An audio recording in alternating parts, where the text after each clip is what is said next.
Harmony.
Good evening, everyone, and thank you for joining us.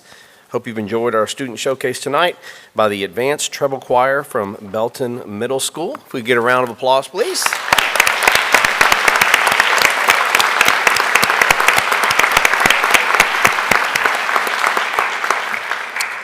That was a wonderful way to start a meeting, and thank y'all. The time is 6:16, and the Belton Independent School District Board of Trustees are now convened in a regular board meeting Monday, November 14th, 2022, in the Pittenger Fine Arts Center located at 400 North Wall Street in Belton, Texas. A quorum of board members is present. Please note for the record that Ms. Bass is not going to be able to attend tonight's meeting. This meeting has been duly called, and notice of the meeting has been posted in accordance with the Texas Open Meeting Act, Texas Government Code, Chapter 551. I want to welcome the members of our audience and our live stream viewers to this meeting. As Belton ISD Board of Trustees, we are here to set goals, listen to reports from the superintendent, approve budgets, contracts, personnel appointments, and make policy for the district. It is not the role of the board to make day-to-day operational decisions. The management and day-to-day operations of the district are the responsibility of the superintendent. We have policies and procedures in place to resolve concerns and issues. This is a meeting of the Board of Trustees held in public. It is not a public meeting. Prior to the meeting, board members received information related to the items on tonight's agenda. Agenda items may not necessarily be handled in the order listed on the notice. This meeting is open to all who wish to attend and hear the matters discussed. These proceedings are being live streamed on BISD's YouTube channel, and a recording of the meeting will be available on the district's websites in the following days. For the video to adequately reflect the proceedings, I respectfully ask that you please refrain from talking while others are speaking and that cell phones are turned off or in silent mode. Thank you for taking the time to join us this evening and for your interest in Belton ISD. Please rise for a moment of silent prayer and meditation.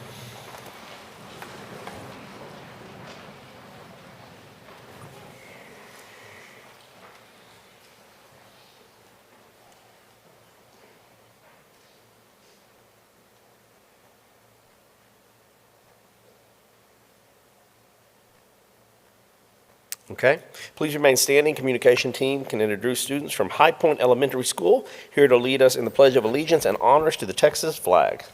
Thank you, board. If I can invite our girls up here. We have Lily Tome, a third grader, and Jillian Shelley, a fourth grader. And first up is going to be Lily leading us in the pledge. I pledge allegiance to the flag of the United States of America and to the republic for which it stands, one nation under God, indivisible, with liberty and justice for all.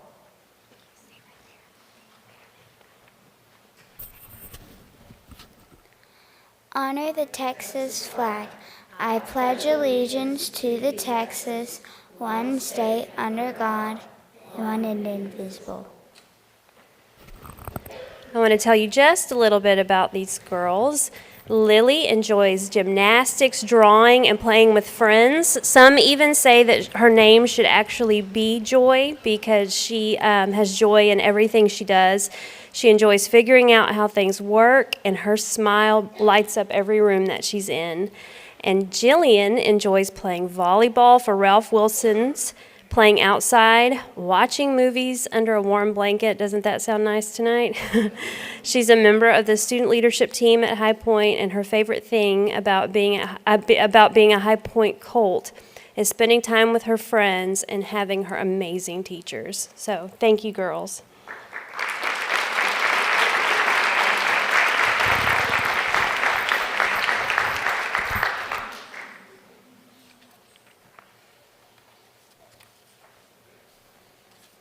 Thank you very much. First item on the agenda is recognitions.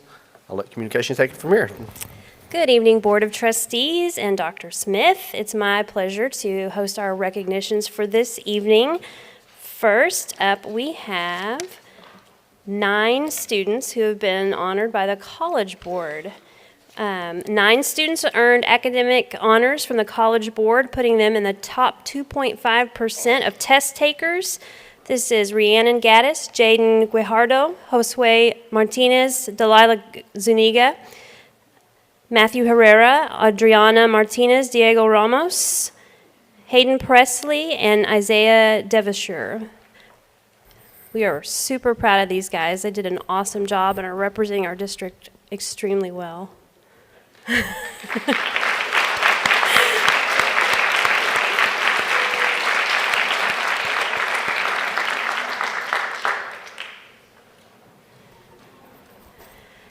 And continuing Belton ISD's tradition of excellence in the areas of fine arts, tonight we are honoring the Lake Belton Middle School Jazz Band. We're celebrating them because they were a commended winner in the Mark of Excellence National Jazz Honors Competition. And this is something to be really proud of. This makes them some of the top performers. And we're so grateful they could be with us tonight.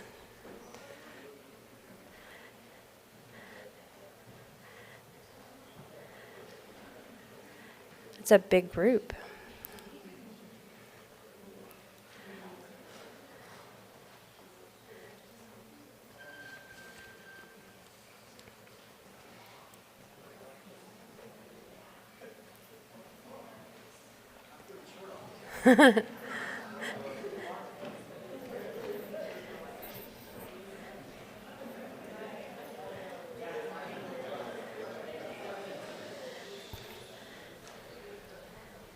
As they're getting their picture taken, let's say congratulations to these amazing musicians.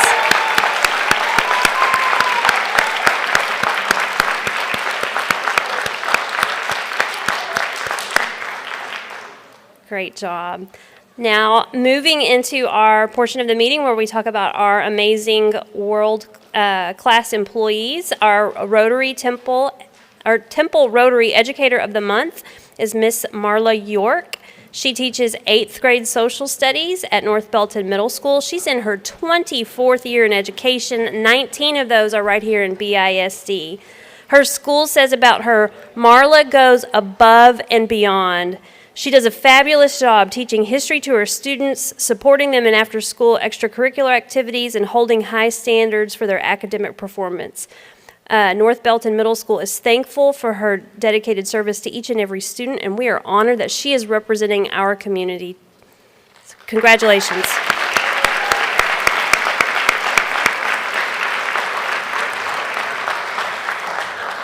And then tonight for our department showcase, as you can see, we are honoring teaching and learning. They are led by Dr. Deanna Lovesmith, the Assistant Superintendent of Teaching and Learning.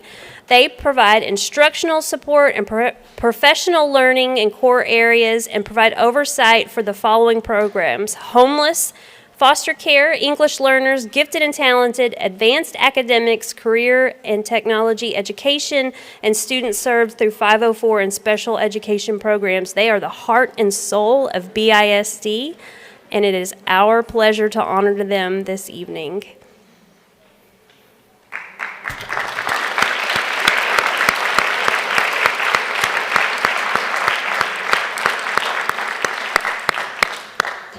Looking good, teaching and learning.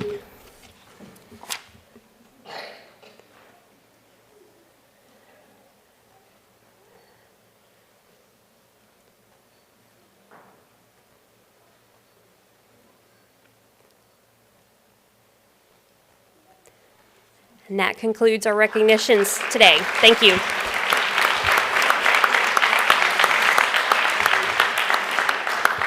Before we move on, I just want to highlight one other at the beginning of our recognitions, our student showcase, the Advanced Treble Choir from Belton Middle School. Stand up one more time. Let us give you a big round of applause.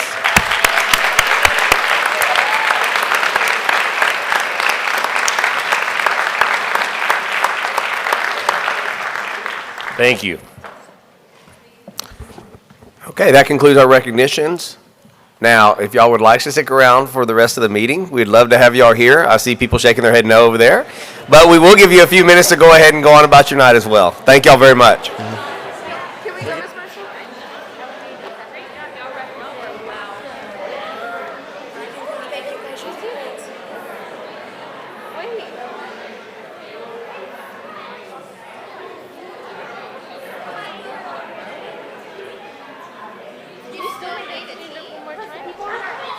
It's okay, there's a lot of kids that didn't make it over. Wait, did you make it? Yeah, they made B team. Chill.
Everybody, looks like we've got everybody cruising on out of here. Let's give them one more second.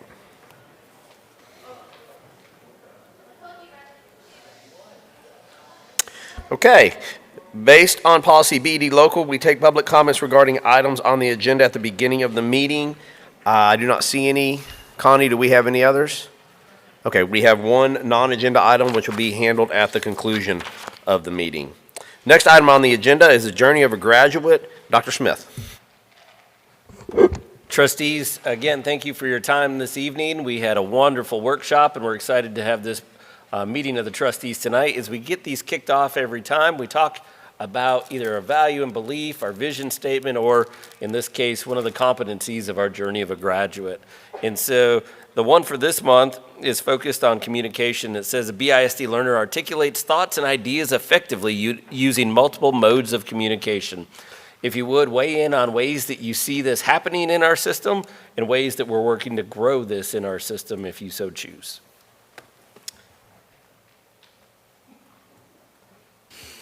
All right, I'll always break the rules and not follow what you asked.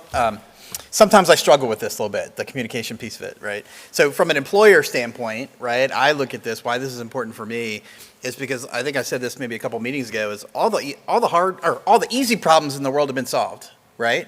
And so being able to get to the root of what those real difficult nuggets are and challenges are that are facing our communities, facing our state, facing our country, right, it really require teamwork, right? And you can't have teamwork unless you can effectively communicate about what is the actual problem and try to figure out what is going on.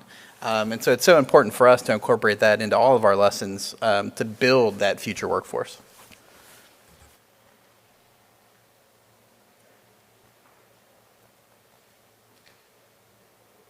Mr. Alcozer? Just to kind of add a little bit to what Chris is saying from an employer standpoint, I'm of the belief that there is nothing more powerful than the written word. And I think that communication obviously is something that you have to do. And I've always stressed to my kids, you got to learn how to communicate in writing. I mean, being able to communicate effectively orally is one thing, but being able to communicate effectively in writing is another. So it's really important, and I think that we stress that here. I would say it's one of the most highly desirable employment skills, period. I will also say that as I've walked through everything from preschool to elementary to middle school to high school, I've seen that on every single level playing out in the classrooms. And teachers have kids engaged in activities where they can talk to each other and solve problems. Some of it is just fact-based, and some of it's much higher level learning and higher intelligence levels. And I just hope that we continue that. Well, I will give a quick shout out on the communication, a little bit of different spin on it, and how impressed I've been with my two children that have gone through the athletics department at Belton ISD. And something that I've seen in that and maybe all schools do it, but both of my kids starting in junior high and through high school, you know, they had a responsibility and a chain of command that whether it was practice, game, it did not matter. They had a specific set of rules, and if you were going to miss a practice, if you weren't going to be there on time, it wasn't up to the parent to let the kids were told, this is the coach that you contact, this is how you do it, and that teaches them something. Because that is in workforce. I've hired younger people who didn't seem to understand that, hey, if you're not going to be at work on time, you have to and I've really been impressed by that they do that. They don't expect the parents to do it. Hey, the kids have phones. They can get in touch with their coach. And my kids knew it. Hey, I'm sick. Hey, that's not you need to let your coaches know, not me. And I've been impressed with that. That's I think band does the same thing. I think any of them involved in that, they do the exact same thing. Trustees, again, I thank you for weighing in on this. As you all know, this journey of a graduate means we're going on a journey from pre-K through 12 in our system and beyond. These are skills and competencies that we know matter to the world of work, matter to success outside of a schooling experience, and we work hard to ensure that they're having those learning opportunities through our system. So thank you for noting that. The next on the agenda action items is consider and discuss, take appropriate action regarding the naming of elementary school number 12. Dr. Smith. I'm going to invite Mike Morgan to come on up tonight, and he has a special guest that was one of our committee members that will help him present tonight as well. As you all know, that you, a little more than a year ago, revised your naming facilities policy. And through feedback, it was loud and clear that you wanted to be able to consider multiple names for facilities. And so a new policy was enacted, and we get to see the fruition of that policy come to us tonight in the board meeting. So Mike, take it away. Thank you, President Norwood, Board of Trustees. It's my pleasure to be here tonight. We are living out the work of Policy Committee and Facilities Committee and getting here tonight. We are guided by Policy CW Local, and we are here tonight to bring you options and recommended options for the naming of our two new elementary schools. I will say, and we asked Chris Lee to be here tonight, and I'll speak a little more about Chris before he comes up. This has been an extraordinary process, and it started with an open window for community voice. We had community nominations were open until October 15th, and overall we had 32 community nominations that were made. I will say it was extraordinary, the quality of nominees that were presented from our community and the significance that each one of them had to our local community in Belton ISD. We didn't have things that were just random, things that didn't make sense. Every nomination that was made were very authentic and had a very good connection to Belton ISD. The task of our school name selection committee, as outlined in policy, is to take that list of 32 very worthy nominations and to pare it down to a manageable number for the board to consider. And so tonight, we will be bringing three recommended nominations to you for each school. These nominations are not in rank order. They're listed in alphabetical order, and these were the top three that our committee felt like would be the most appropriate to bring forward. Chris Lee was our committee chairperson. As outlined in policy, we do select a committee chairperson. We helped facilitate the process, but the discussions that took place and the committee working through their process to get to these recommendations was entirely the work of our committee, and Chris was happy to volunteer to help lead those discussions. And I'm going to ask Chris to come up and just talk a little bit about the process that they went through and a little bit about the work that they did as a committee. Thank you, Mike. Hello to you all. Good to be here. The room is cleared out a little bit, I see. I have my notes on my phone. Just FYI, I'm not composing a tweet or anything like that or Facebook Live. But I got to tell you, I don't know why or who recommended me for this, to be on this committee, but I really appreciate it. This was a great honor, a privilege to do this. And my wife and I, we've been in this community for 5 years and have absolutely fallen in love with this community and what you guys are doing. And it's great to be a part of this. Anyway, so our process, our goal, there's 12 of us, parents like myself, educators, and civic leaders. And the whole idea was for us to take 33 nominees that were selected by the public, as I understand, and basically filter them down to 6. Okay? So the goal, I think it would have been probably easier, but not necessarily. We would have come up with 6 more diverse groups if we had everyone had selected their favorite person historically. But what we wanted to do to kind of diversify everything was to give 2 options for historical, 2 options for geographical, 2 options for biographical. So our first meeting, we had 2 total meetings in this whole process. The first meeting, we were all given 33 nominees to choose from. So we took the first meeting. We had a 5-day span. We all went home, did our own research. We came back and had a second meeting and filtered down to 6 what we feel are very high quality nominees for this. So that process was basically, we would come in, and before any discussion was made, we kind of put it on the table who our favorites were for each category. So in doing this, we would rank them on a system 5 to 1. 5 being our most desired nominee, 1 being our least, or no score being our least desired nominee. So in doing this, the first round, we were able to see pretty much everyone had a top 2 in each of these categories for each school. So we kind of dwindled that down to 12, and then we had a group discussion. Very good spirited, very educational for me, someone that did not grow up in the area. And after we had this discussion, it was pretty unanimous on our 6. So that's what we have.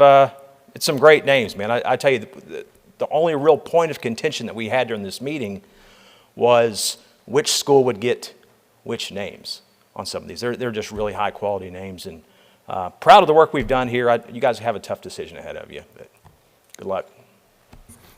Thank you. And thank you for volunteering for that.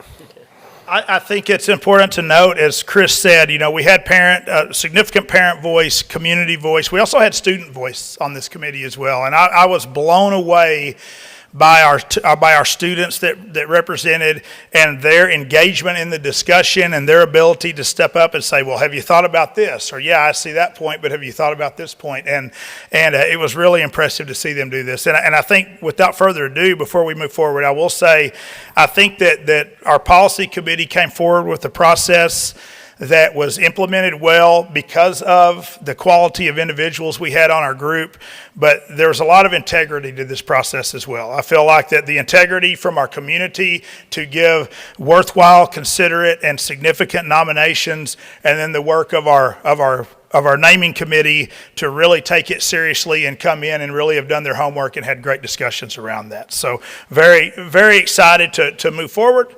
And so we are here tonight to consider, with this first action item, to consider nominations for school names from the School Name Selection Committee for Elementary 12. And the 3 names that were brought forward from our community nominations and from our School Name Selection Committee is James L. Burrell Elementary, Northgate Elementary, and Prairie View Elementary. And so I would leave it open at this time for discussion from the board, and we'll be here to answer any questions if we can help. Before we begin those discussions, I really just want to thank the committee. Thank you so much, Committee Chair, for being a part of that, for getting us to this point. What you did was very important. You are leading us into a discussion that will affect this community for a lifetime. This is historical, so thank you so much for the work that you did. Thank you for stepping up. I know you said you didn't exactly volunteer, somebody voluntold you or it led you to believe that you were the man for it. Obviously you were.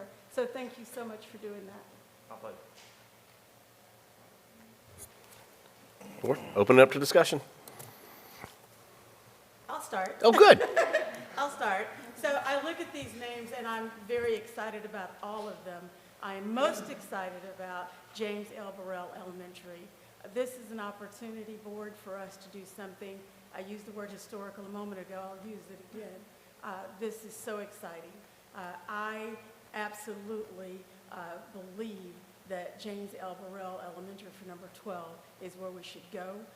Anyone who knows anything about Mr. Burrell knows that the very basic pieces, he was part of this district for over 50 years. He committed basically his life to this community.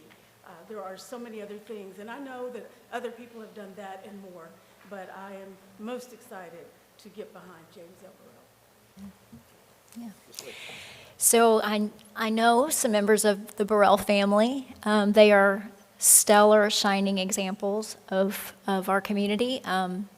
Mr. Burrell, I think people called him Coach Burrell a little bit from time to time.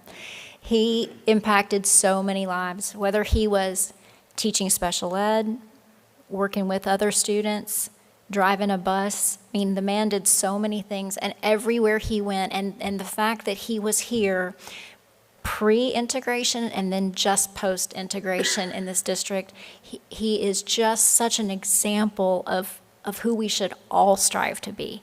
And he's just this pivotal figure that our community needs to know about and remember forever. He's an incredible person. His family's incredible. I remember Mr. Burrell, seeing him when I was in 6th grade, walking by his classroom all the time, and he would always say hello to me. Very nice man. I'll just have to echo what Janet and Suzanne have said. This would be a great honor for not only his family, but to honor his legacy for the district. I mean, how many folks stick around in one district?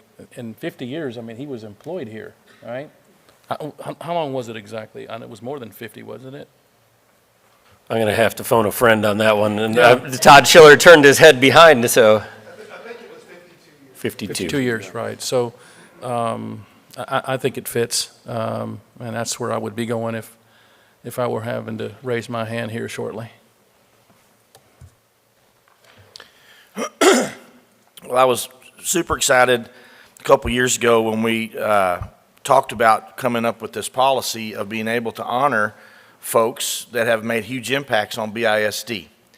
And Mike and his team and our cabinet got together and they put together a sound plan, the policy committee, whatever y'all do. Y'all always do it well. Y'all put a lot of thought into it. And I always come out very impressed by the thoroughness of what our policy committee puts out there. I think we've put together, y'all put together a very good policy. So moving forward, we've had a chance to name a baseball field. We've had a chance to name a batting cage. And now we get a chance to do something that's going to be around for a long time as well. And I've looked at all sides of this. I think there's some folks in the community that think naming schools after people is controversial. I think some people are more comfortable with geographic type designations, and I think in some cases that makes perfect sense. But I think that whenever this policy first came around a couple years ago, I think in the back of everybody's mind, there's a couple people that just stood out in our community. And I think Mr. Burrell was always that person that we were going to look to find something to honor him with. To start out at Harris High School as a coach, when he graduated from Prairie View A&M, which Prairie View is one of the choices, and then to come to Belton and to like this community enough to stick with us for 52 years. I got to have him as a teacher in my senior year in high school, and he was just awesome. A bunch of knuckleheads in his class. I was one of them, and he was just such a good guy and cared for all of us. And then every time I ever saw him, all through the years in the community, he always remembered my name, always shook my hand, always spoke to me. So to me, this is a no-brainer. And if there is some folks out there that think, naming something that's controversial, well, I'll stand behind the controversy and honor this great man in BISD. Yeah, I don't have the personal history with Mr. Burrell, but I've heard story after story after story. And so not having that connection, it feels a little weird for me to make a motion, so I'm going to hold back for a minute and see if somebody wants to make a motion who has that personal connection. Yeah, okay. I'll second you. All right, whoa, hold on. We haven't called for it yet. And Chris, I'm with you. I didn't grow up here, but to echo something that Ty said, I think that when you have members of your community that stand out, as Mr. Burrell did, and still does, people speak about him. I'm not from here, but I've heard a lot. I think it brings something to bear when you name facilities after a person. Again, maybe it's not always going to be correct, but there is a certain generic in some of these larger school systems that, you hear the names and you're like, well, what is that? And Belton is still home, right? And I think that's important. So with that, do we have a motion regarding the naming of elementary school number 12? You do? What's your motion? I propose that we name elementary number 12 James L. Burrell Elementary. Okay. Do I have a second? Oh, look at that. That's Mr. Floor. Okay, all of those in favor? All right, that passes with a vote of 6-0. Awesome. Okay. Look, Mike's coming back up. I am, and I'm back with a similar action item. So we're here to discuss, consider, discuss, and take appropriate action regarding the naming of elementary skirt 13. These are nominations considered and recommended from the school name selection committee, chosen from the pool of nominations made by our community. And the three nominations for elementary 13 is Dr. Vivian Baker Elementary, Creekside Elementary, and Hubbard Branch Elementary. And I would open it up for discussion at this time. All right, I'm going to start down here again just because that worked last time. let me turn that mic on. Again, it's just kind of hard not to like all the names that are proposed, knowing a little bit about each one of them. But for me, Dr. Vivian Baker Elementary just stands out for all the reasons that are public and all those that are private. I just think that just fits.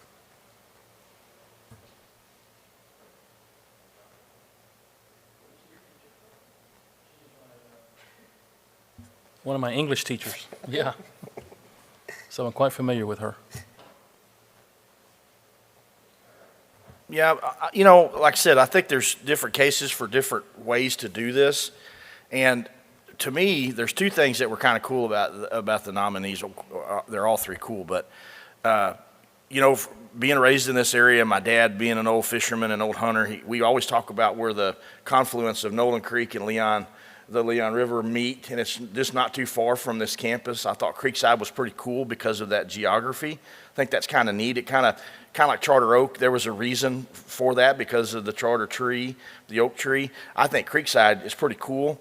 I think Hubbard Branch has been what we've called this site since I've been on the board. Hey, well, we got this Hubbard Branch site out there. So to me, it would be a simple way to go with the Hubbard Branch because it is kind of what we've called it. Just in my mind, that's what I've thought about this forever, and people in the community kind of know it as such, where we didn't really have a connection geographically speaking to James L. Burrell. I think this is more of a geography situation, just to me. Like I said, I think Hubbard Branch has just been kind of what we've said all along, even though I do like the geographical significance to the creek and the river running together, kind of right there close behind it. I mean, I don't know that we can go wrong with any of these. I mean, I would like to say, you know, you said it was tough, right, with all the names that you had. I think we reserve the right to use these names for future schools, right? Absolutely. You know, I don't have a personal, you know, connection, you know, to any of these. Like Ty, you know, I've always known it as Hubbard Branch, but I could be convinced any number of ways. I think all three of these names would be good. Then do we have a motion? What do you think? Again, I'm like Chris on this one. You know, I've lived here for 20 years, but, you know, I did know Dr. Baker. I do know Dr. Baker. I do have affinity for naming things after people. You know, Hubbard Branch, yeah, that's what we've called it forever. I didn't know the thing about Creekside. And I do think that there is certainly a time when geography, and I believe it was Janet who did a lot of the homework on Charter Oak, and that made sense. I'm good with all of them. I think that they gave us three great choices, so I'm willing to take any nomination, and then we can start going down the road and trying to figure out what we're going to name it. So. I'm looking.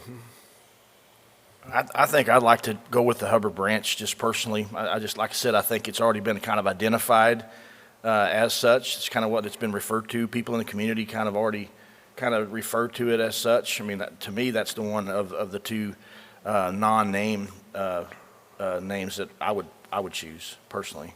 Okay. So I have one for Hubbard Branch. Do I have a second for that? I'll second Hubbard Branch. Okay. All right. That's a second for Hubbard Branch Elementary. All in favor? Whoa.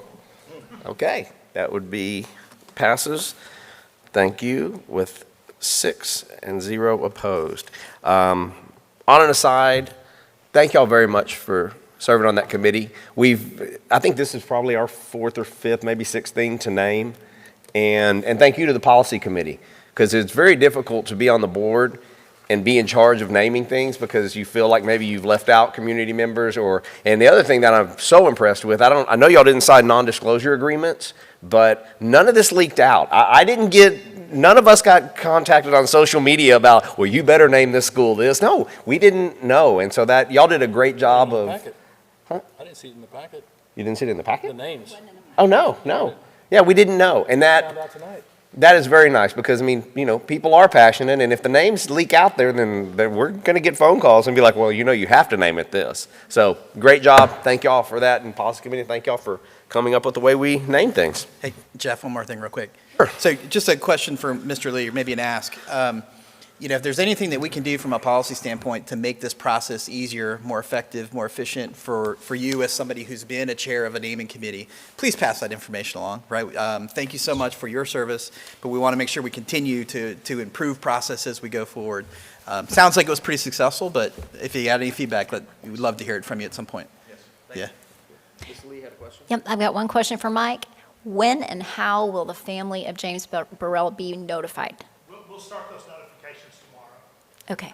We'll start with the people who made nominations, just to kind of give them a status update, and then we'll start tracking them. Okay. Individuals making those phone calls. Did they know, Mike? I'm sure they knew. There were multiple nominations, so. Just to answer that directly, the family knew when that was submitted over a year ago. And so this has been one that's been on the back burner for a long time. And since that time, not only did Mr. Burrell pass away, but his lovely wife passed away as well. Mm-hmm. All right, next we will move on to reports. Dr. Smith, you can take it from here. Yep. There we go. All right. So tonight we have Yolanda coming on up, and Vicki Dean and I think Deanna Lovesmith as well are all going to come up and give us an update. Belton ISD Bilingual English as a Second Language Program Annual Report. This is a requirement that we have, and so I'll turn it over to Yolanda. Muchas gracias. Hola y buenas noches. Bienvenidos a la Junta Mensual de la Mesa Directiva. Quiero agradecer a los miembros de la Mesa Directiva, a mis colegas y a todo el público por agradecerles y darles gracias por darnos la oportunidad de hacer una corta presentación hoy sobre el estado del programa bilingüe e inglés como segundo idioma. Nuestra meta es presentarles la información que les vamos a dar y espero que tengan una placentera noche. Y ahora paso la palabra a nuestra directora del Departamento de Aprendizaje y de enseñanza, la doctora Deanna Lovesmith. Gracias. So I asked Yolanda to open up our report tonight in Spanish because for just a moment, you got to experience a little bit of what it's like to be an English language learner in our system and to hear constantly a language that's brought to you that you may not have background in. Some of you may, but others didn't. And even myself working the program, I recognized at the end my name, but everything should have the beginning. And so we just wanted you to come into this presentation understanding a little bit about what we're talking about tonight, and that is the English language learners in our system. And so the purpose of this presentation will be to meet a compliance report with the Texas Education Code to report on our program. We'll be talking about the description of our program, performance of our students, our instructional focus, as well as our professional learning. And so to do that, it's going to be Vicki Dean, who's a part of our department, and then Yolanda as well, in English. In English. Good evening. So like Yolanda said and Deanna said, tonight we're going to talk about our program models, the scope of our program, along with some performance data and professional learning.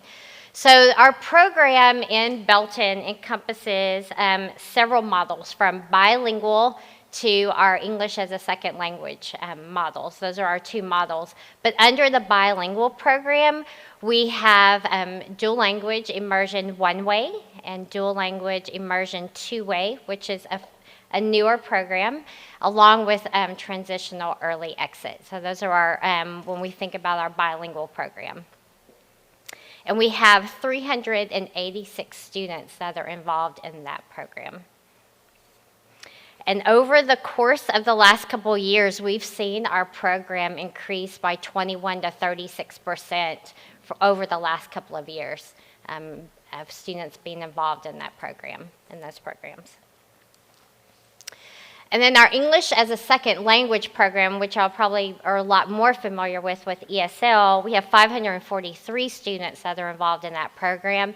And there are two models that students are served or serviced by teachers that are ESL certified.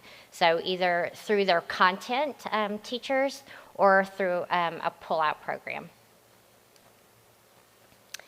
So then when you think about, okay, in Belton, we have 29 languages that are spoken.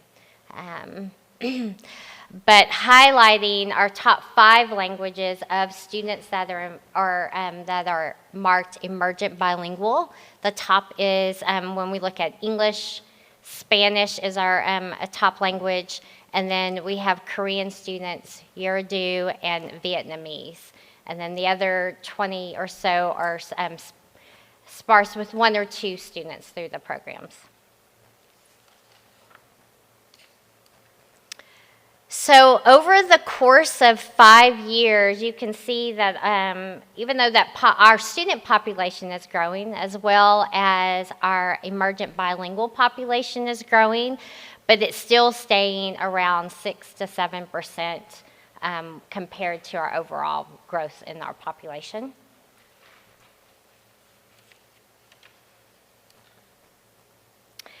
So let me kind of dig a little bit deeper into our dual language program. So I mentioned earlier we have Immersion One Way, which all the students in that program are all English learners. And then our two-way program is made up of classrooms that have students who are Spanish learners and students who are English learners in those programs. So you can kind of see the breakdown. So we have dual language in pre-K, first and kindergarten, and then first grade. And you can see that breakdown. And just a reminder, our dual language programs are at Southwest Elementary, Bex, Charter Oak, and Chisholm Trail. And this next year, we'll be adding dual language in our second grade classrooms. Be moving up. So every year, we're required by the state to submit a bilingual exception or an ESL waiver. So every year this data has been brought to y'all. But the purpose of filing an exception and a waiver is just to inform TA on the needs of the appropriate certified teachers that are needed in bilingual education or ESL programs. So it's kind of giving them a big set of data across the state, not necessarily saying that what we're doing, that we're needing a waiver exception for. And so you can see here, I've given you the data for currently what we filed for at the end of October, and then what was filed last year.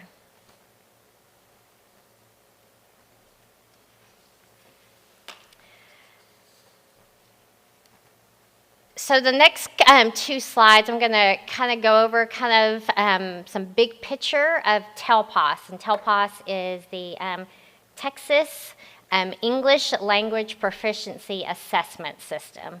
And what this system is assessing emergent bilingual students in 4 language domains. And so they're assessing listening, speaking, reading, and writing. So looking at students as they enter into our system, and then as they progress through the system. And so then they're rated based on proficiency level. So you can see where are they beginning, they're rated as a beginner English learner, intermediate, advanced, or advanced high. So the difference between TELPAS and STAR is there's no passing standards. There's not a pass or a fail. It's a growth measure as they go through the system. So because learning English takes time over time. And so what you see here is composite score. So it's taking the listening, speaking, reading, and writing and combines it to one score. And so you can see our data over the past 4 years that we're pretty in line of how the state data is falling. As you would consider as that at the early ages we would have a higher percentage of beginning students who are considered beginning in TELPAS. So to give you kind of an example, like how are students kind of graded? So when you think about beginning speaking, so a student who would be at the beginning level, they're answering or speaking in single words or short sentences, but an advanced high student is able to use content vocabulary and be able to talk in abstract, carry along a longer conversation with in the classroom and in different social settings. So that's kind of how it progresses through the system. And so this is what you would consider 3rd through 12th grade TELPAS composite scores. And as you can see, there's a smaller percentage of students who are at the beginning level.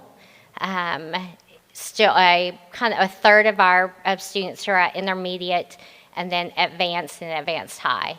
And so when we think about where do we want students to be, we want them to be at that advanced high level. And so we can see, okay, over the course of, we're still keeping students kind of in that advanced area. So thinking about, okay, what do we need to do as a system in order to move students from not only being at intermediate and advanced, but moving them to that advanced high level so that they're not only proficient in Spanish, but they're also proficient as English students too. So with that, identifying that data, Yolanda's going to come up here and share the professional learning that we do with teachers based on our data.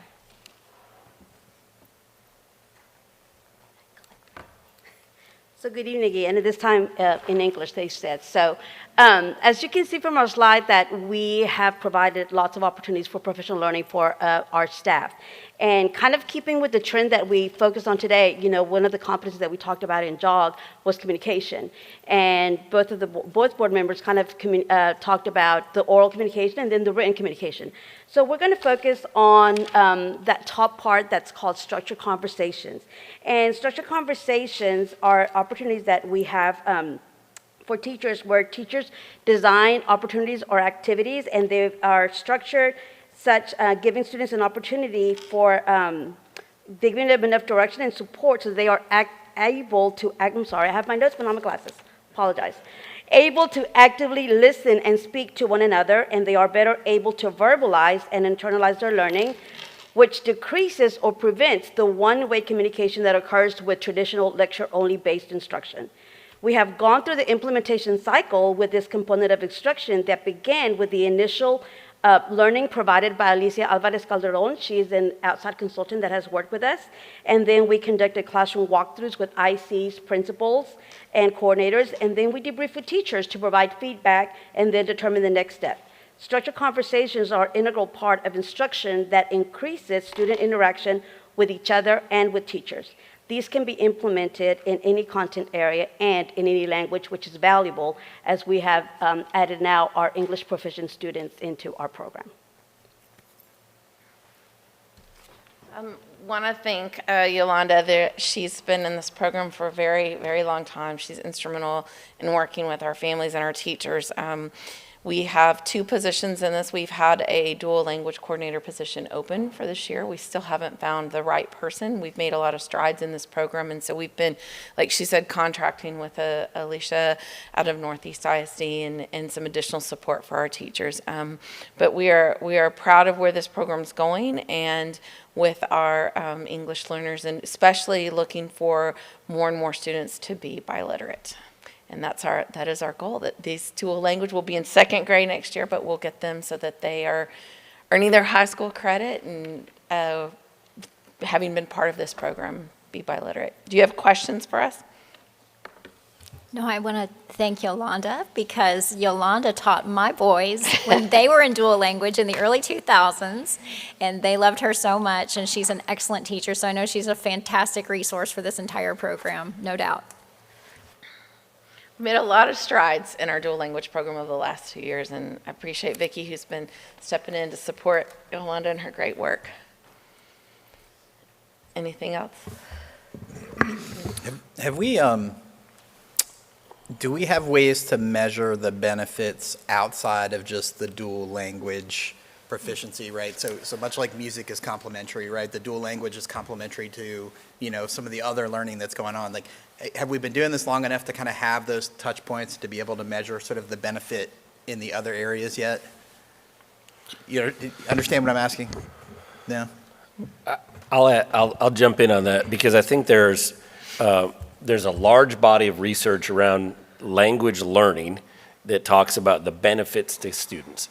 I don't think we are measuring that in Belton ISD yet, but we did use that to help make determinations about program models. If you recall, about a year and a half ago, I think it was, we came to you and talked to you about moving to more two-way dual language programs. This is an area I'm passionate about because I think if you think about this and think about the mindset we all have about this, if you have a high school student that speaks English and takes two other languages or another languages and graduates, we celebrate that and say, that is a great win. They're bilingual when they leave our system. But yet, sometimes when we have a student in the elementary grades or older grades and they move in from another country and they speak another language and they're learning English, we don't recognize that in the same way. And I think that's a mindset shift that we have to keep working on because the students in these programs, to Yolanda's point in opening up this presentation tonight, they are trying to learn academics in a world where they're being talked at in a very different language.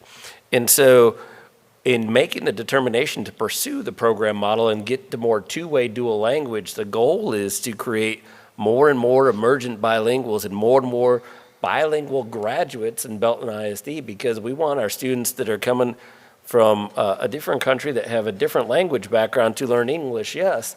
In the same breath, we want our students that speak English to learn other languages as well. Why? That gives them more employability and job skills for the future. And so there's a large body of research by Thomas and Collier that very clearly articulates what program models best serve our English learners in our system and how they achieve academically. And you can see based on state standardized tests and a large body of their research that some of our program models that we're now implementing help students succeed more in the classroom and more on those state standardized tests.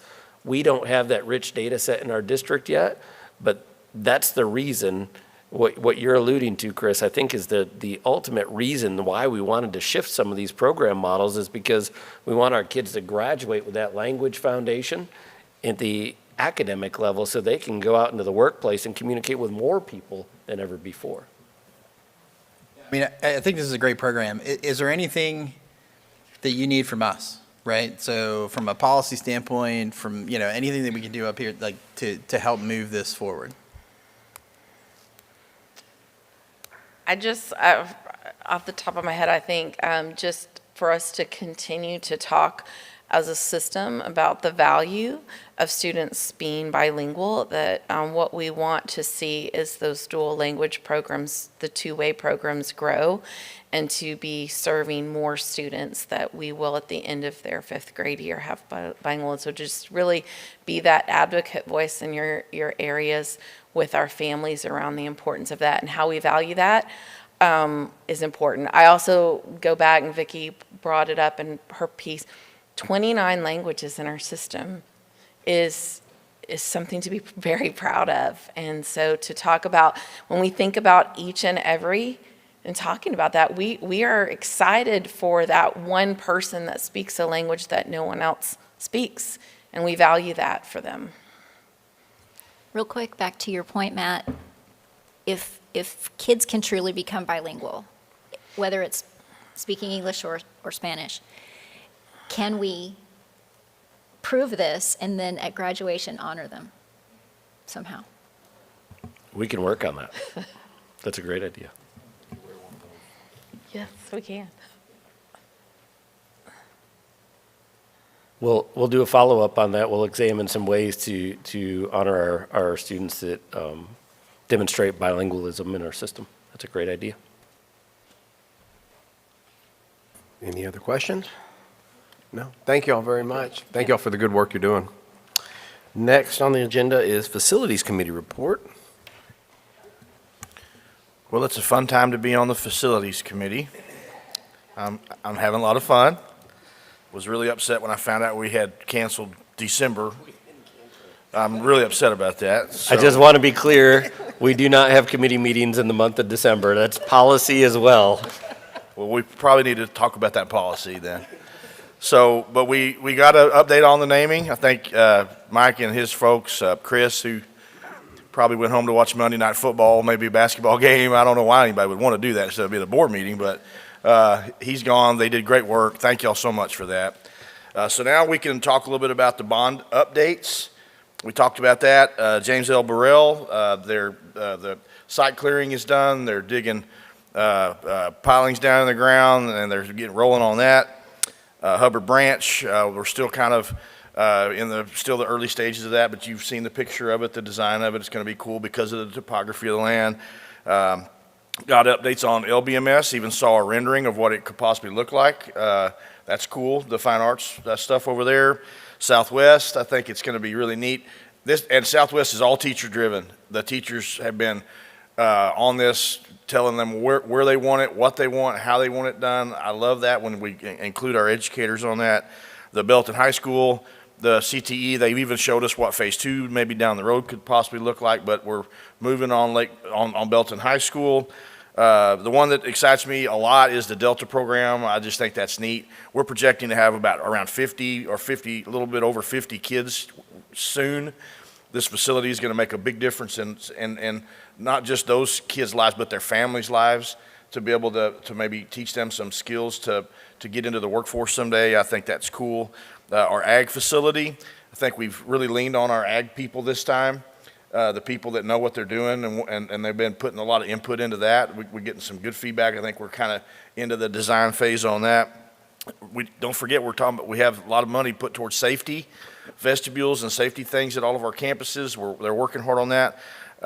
Buses, we've procured quite a few buses, and we've got some coming pretty soon. We'll have some buses on the ground here pretty soon. So those are some of the updates on the bonds. And then we also started talking about attendance boundaries. We're going to have to go back to the well and talk about attendance. And because with 2 new schools and the addition at Southwest, we're going to have to put that into place. We started dusting that off too. And I know we'll take what we did the last time and learn from it. I thought we had a good process, and we'll make it better this time. And that was pretty much what we did. Questions for Ty? No? All right. Thank you. All right. Next is Policy Committee report. Mr. Alcozer. Y'all are having too much fun over there. Our meeting was longer than y'all's this time. Of course, no meeting for December. We had our November meeting on October 31st. Again, we talked about remember we had the TASB policy review session that took place back in March of this year. We've made some additions, deletions, and revisions to the policies. I think there were 26 total, and we're going to do this over a course of a year. And it's in your consent agenda, beginning on page 183. As far as the changes, nothing significant, nothing worth mentioning. Some of them were like 3 words, some was 1 word. One thing I do want to mention in terms of the intra and inter transfer policy. One is item 6 and one is item 7 in terms of revocation and qualifications to grant the transfer. Mike had brought us, just read the language to you. Revocation language, we added for item 7 for the FDA local. Other reasons as may be determined by the administration and is reflected in the transfer application agreement. Chris made a good point in terms of the application. I think you said that we needed to approve that as a board in adding that, right, Matt? I don't know if you have to approve it as a board. I think we're going to review it with the policy committee, just so you're aware of that. Okay. But it was the specific language in the policy change just made it very clear that if for some reason the criteria adhered to in the application form are not followed by the family, we have the right to revoke that transfer. as well as approve. It had revocation and approval, right? Okay, all right. So I don't think there was anything else in there that is worth mentioning. In terms of all the policies that were reviewed by TASB, again, we have to stress that what we're trying to do is make the change or add or whatever we're doing to each policy to reflect what the current practice is within our system. And I think it said a year in our packet. When did we start this? I mean, did we actually? We started chipping away at those policies in August, and so we'll continue to spread those out over the year. We try and make sure that they're in small enough chunks so that we're not there for a 5-hour policy committee meeting and then a longer board meeting. So we started with ones that were important for us to address at the beginning of the school year, and we're breaking it up throughout the rest of the year. All right, and it was 26. Did I have that number correct? I thought it was higher than that. I'm looking at Dr. Golden. Do you remember the total amount, Dr. Golden, of policies from the TASB recommendation? Yes, I believe it was higher than 26. Okay, must have been 26 somewhere, but anyway.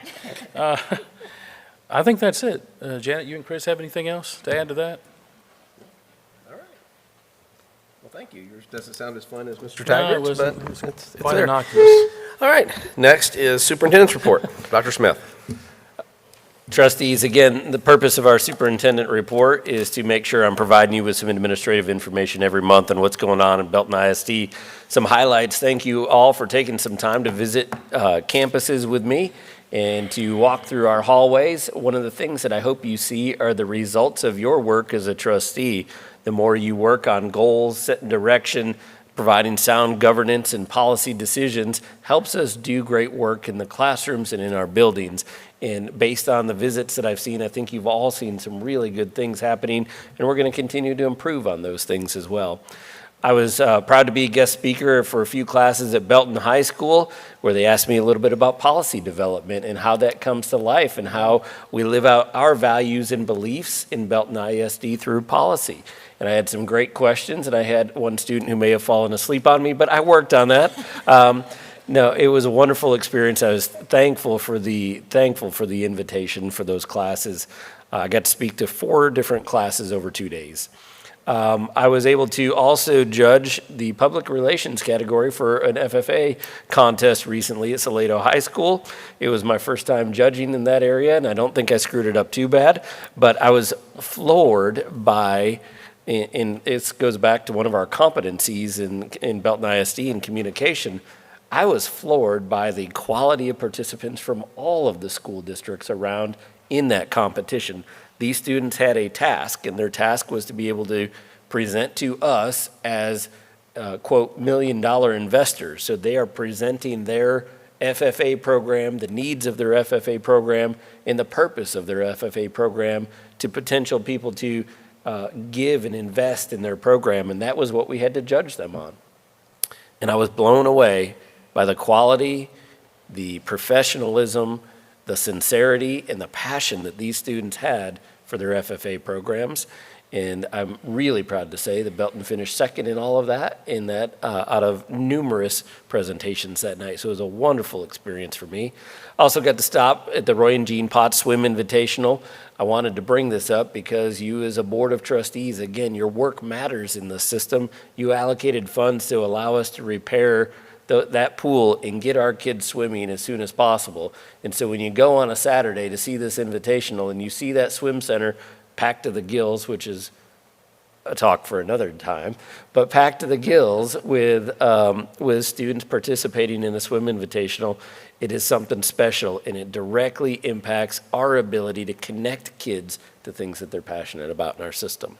The Madrigal concert, I was planning to go to when I submitted this, and then I got hung up, and so I was not able to go to that. But one of the things that I think you saw in the choir performance tonight, and I'm always amazed by our madrigals and our other choirs that perform for us, is their ability to work together, and again, demonstrating those journey of a graduate competencies that are so important for them to learn.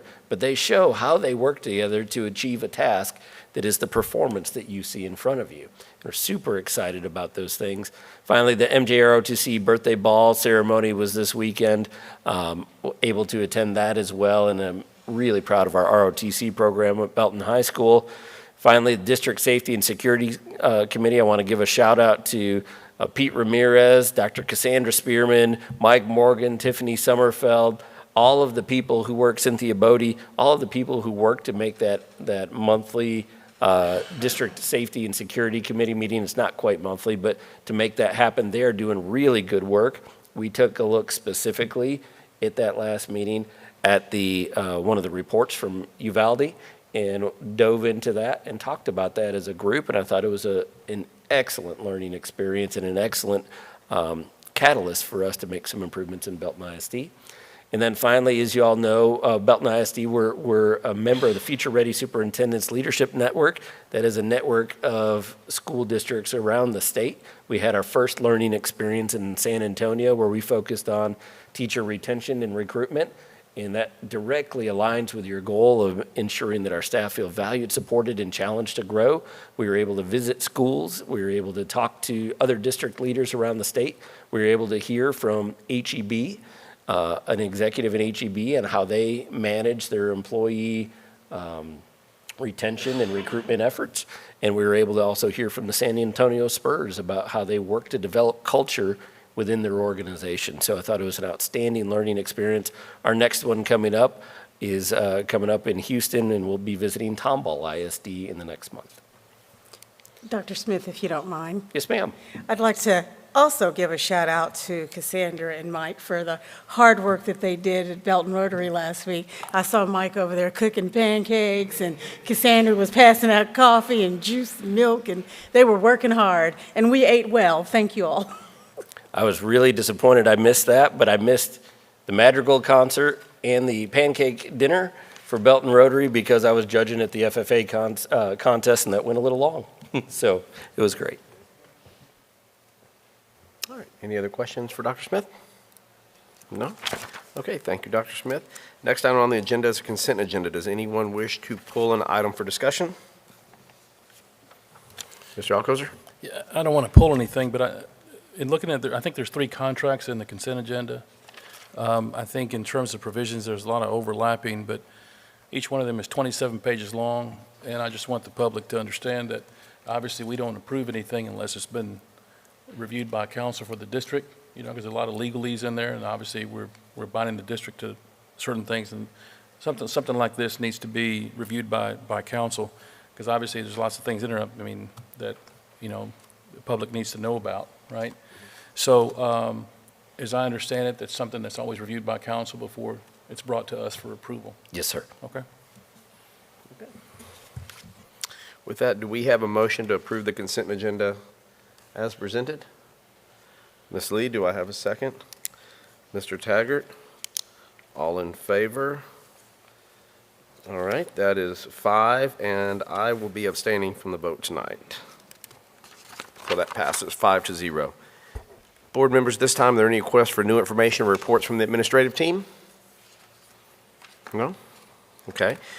Reminder, calendar events down there. Also remember, Mr. Alcozer's birthday was a few days ago, so if you didn't get a chance, he turned 50. We're proud of him. There's your list of things coming up. Any questions about calendar events, upcoming events? No? Okay. Well, we will now proceed to public comments regarding non-agenda items. As mentioned earlier, in order to comply with Texas Open Meetings Act, the board may not respond to comments or otherwise discuss or act upon any issues that are not posted on the meeting's agenda. Participants were allowed at 3 minutes for public comments regarding non-agenda items.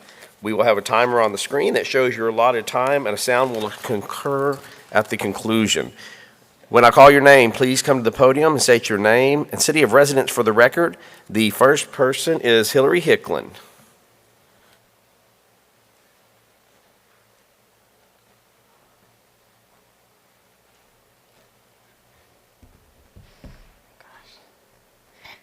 Hillary Hickland, Belton, Texas. I would like to share my experience with the book policy that's been accepted by the board. In September, Mr. Norwood assured concerned parents that if you do not want your child to see a book, it's your right to go up there and tell the campus what book or books they don't have access to, and that will be done. So that's what I did, and I wanted to tell you about my experience. Hopefully that has some value to you. My children's campus librarian was wonderful and willing to help me. I assumed that the library system had the capabilities to prevent selected titles from being checked out, and it currently does not. From what I was offered was a note that would be manually entered in my children's account with a list of the books that I do not want my children to have access to. Every time my children try to check out a book, whether it's on the list or not, an alert will sound and my child will be unable to proceed with checkout until the librarian intervenes and overrides the note. While this could work, it is not what was interpreted from the policy, and it's not ideal for the following reasons. The list serves as an advertisement to my children, informing them of all the books I don't even want them to know about. Anyone with children recognizes that this is a hard balance. By making them aware of a thing that they may not have even encountered, are we awakening a curiosity that may not have been there before?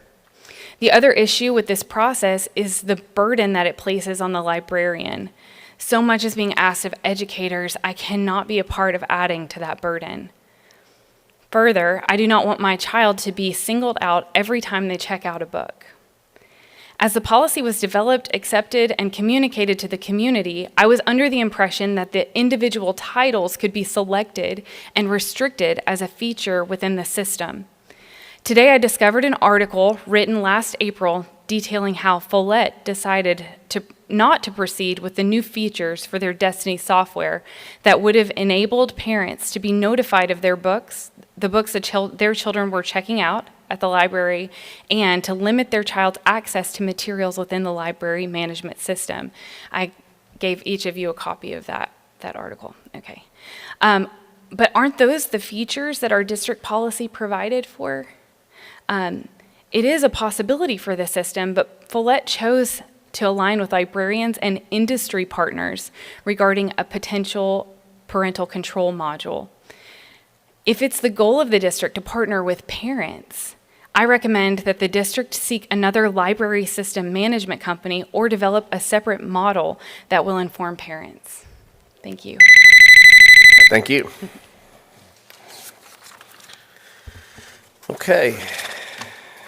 The time is 7:30, and the board will now go into closed session for deliberations about real property, Texas Government Code Section 551.072, deliberation regarding matters whereby personally identifiable information regarding one or more students will be disclosed, Texas Government Code 551.0821, security, Texas Government Code Section 551.076, and personnel, Texas Government Code Section 551.074.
Sir.